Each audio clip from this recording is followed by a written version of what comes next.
कहा जाता है कि हिंदू धर्म में एक से बढ़कर एक देवी देवताओं का वास है जो बल, बुद्धि, विद्या और शक्ति प्रदान करते हैं। इस धर्म में महिलाओं को विशेष रूप से देवी का स्थान दिया जाता है और यह बताया जाता है कि स्त्रियां पूजनीय होती हैं। देश भर में देवी माताओं के कई मंदिर हैं। भारत के हर एक कोने में अवश्य ही किसी न किसी देवी का वास होता है और उनकी प्रतिमा की पूजा बड़े ही श्रद्धा भाव से की जाती है। लेकिन क्या आपने कभी ऐसे मंदिर के बारे में सुना है जहां देवी की योनि की पूजा की जाती है? जी हाँ, सुनकर अजीब लगा, लेकिन यह बात बिल्कुल सच है। हमारे ही देश में एक ऐसा मंदिर है जहां योनि के आकार में बनी हुई पत्थर की पूजा की जाती है। इतना ही नहीं, इस मंदिर में तो देवी को माहवारी भी होती है और माहवारी के दौरान मंदिर के कपाट बंद कर दिए जाते हैं। एक और जहां माहवारी शुरू होते ही हमारे देश में महिलाओं के साथ भेदभाव शुरू हो जाता है। उन्हें घर के अंदर आने, रसोई घर इत्यादि में आने की अनुमति नहीं होती है। वहीं इसी देश में एक ऐसी देवी को भी पूजा जाता है जो रजस्वाला भी होती हैं। उनके रक्त को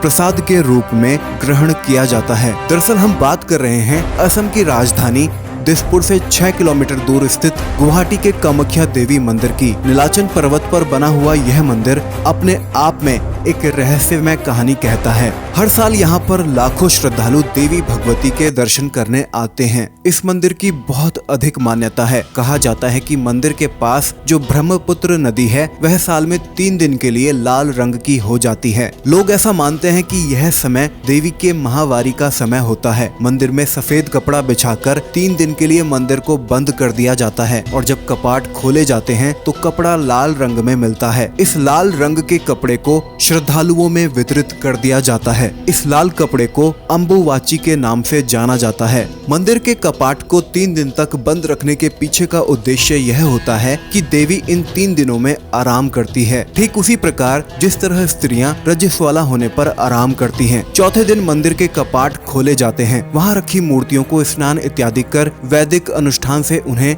शुद्ध किया जाता है। इस मंदिर का प्रसाद पूरी दुनिया में सबसे अजीब प्रसाद के रूप में जाना जाता है, क्योंकि यहाँ रक्त से भीगी हुई रुई को प्रसाद के रूप में दिया जाता है। वैसे तो भक्तजन पूरे साल यहाँ आते रहते हैं, लेकिन दुर्गा पूजा, पोहान बिया, दुर्गा देउल, वसंती पूजा, मदान देउल, अम्बुवासी और मनासा पूजा के अवसर पर इस मंदिर का विशेष महत्व हो जाता है, जिसके कारण इन दिनों में लाखों की संख्याओं में भक्त यहाँ पहुँचते हैं और देवी के दर्शन करके आशीर्वाद लेते हैं।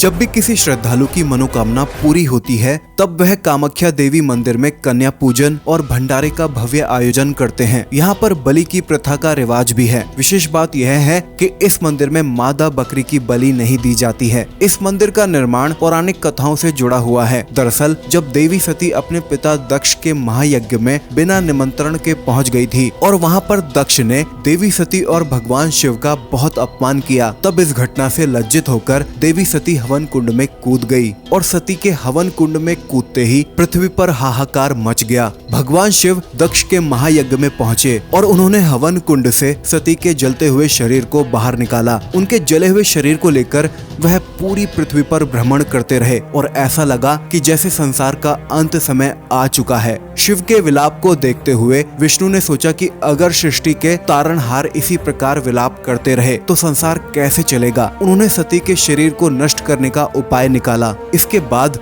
भगवान विष्णु ने सती के शरीर को अपने सुदर्शन चक्र से कई हिस्सों में बांट दिया, जिससे देवी सती के शरीर के विभिन्न अंग अलग अलग स्थानों पर गिरे।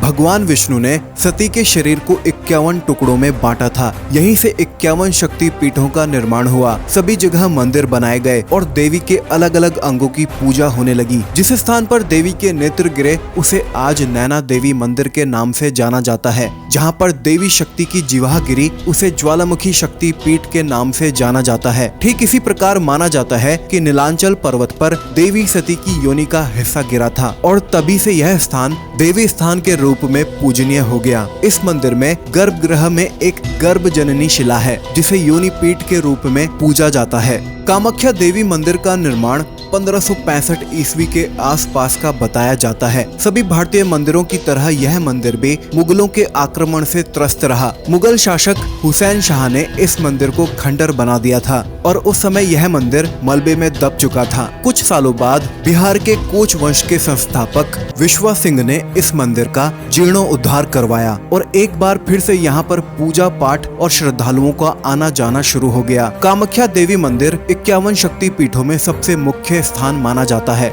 यह मंदिर स्त्री की प्रजनन शक्ति और मातृ शक्ति को दर्शाती है और साथ ही यह संदेश देती है कि स्त्री प्रत्येक रूप में पूजनीय होती है। महावारी की दशा में भी वह अपवित्र नहीं हो सकती। इस मंदिर का कामाख्या नाम कैसे पड़ा, आइए इस बारे में आपको बताते हैं। दरअसल एक बार कामदेव से बहुत भारी गलती हो गई थी और एक ऋषि ने उन्हें श्राप दे दिया कि वह अपना पुरुष खो देंगे। कामदेव इस श्राप से बहुत विचलित हुए और छिपकर धरती पर रहने लगे। बाद में देवी के आशीर्वाद और योनि की पूजा करने के कारण उन्हें इस श्राप से मुक्ति मिली थी। इसीलिए इस मंदिर को कामाख्या देवी मंदिर के नाम से जाना जाने लगा। यह मंदिर देवी के आशीर्वाद के लिए जितना प्रसिद्ध है उतना ही तंत्र मंत्रों के लिए भी प्रसिद्ध है। पूरे साल एक दिन ऐसा दिन भी आता है जब दुनिया भर के अघोरी और तांत्रिक इस मंदिर में आते हैं और देवी से आशीर्वाद प्राप्त करते हैं। कहा जाता है कि कोई तांत्रिक तब तक तंत्र विद्या की सिद्धि नहीं पा सकता जब तक कामाख्या देवी का आशीर्वाद उस पर ना हो। इस मंदिर को अघोरी और तांत्रिकों के लिए सिद्धि प्राप्त करने का केंद्र कहा जाता है। यह उनके लिए बहुत ही पवित्र स्थान होता है। उम्मीद करते हैं आपको यह वीडियो पसंद आई होगी और कामाख्या देवी मंदिर के बारे में जानकर आपको हैरानी भी बहुत हुई होगी। अगर आप असम की तरफ टूर करने का प्लान कर रहे हैं तो एक बार कामाख्या देवी के दर्शन जरूर करें। वीडियो को लाइक और चैनल को सब्सक्राइब करना ना भूलें।